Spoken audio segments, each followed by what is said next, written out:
Nag-vlog na naman ako kasi may cellphone akong bago. Nasira yung cellphone ko kaya hindi ko napatuloy ang aking pagbablog. Marami na akong gulay uli.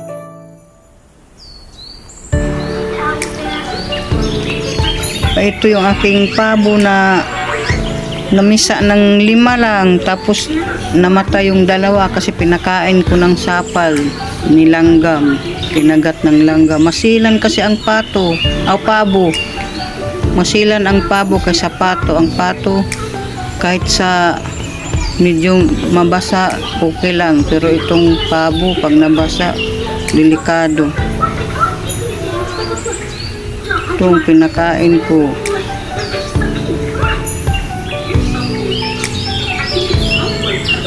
Itong ang aking pato, kukunti na lang.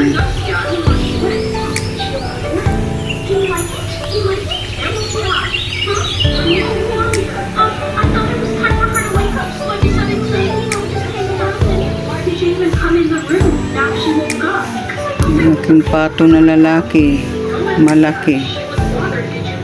Matanda na yan, hindi na halos makakatayo.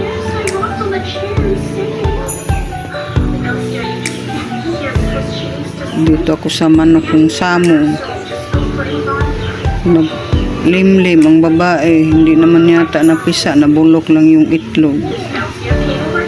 Masilan din pala ang manok na samo.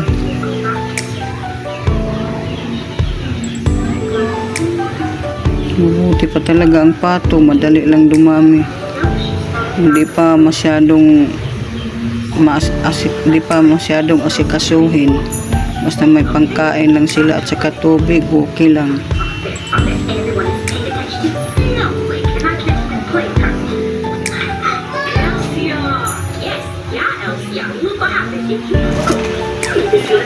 Bakit lang?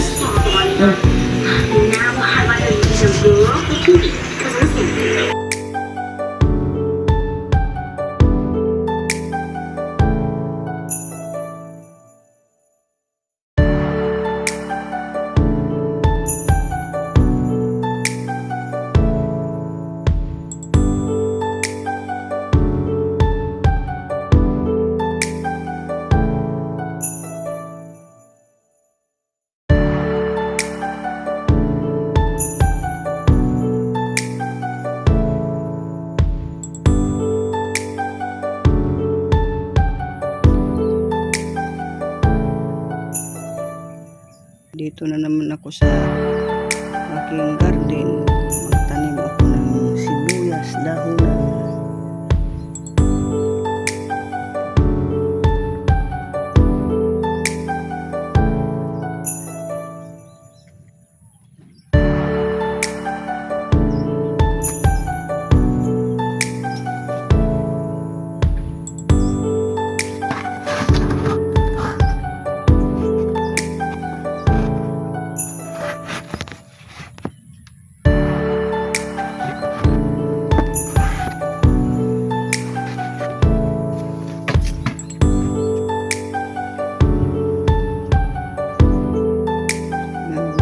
Tanim, sibuyas dahon.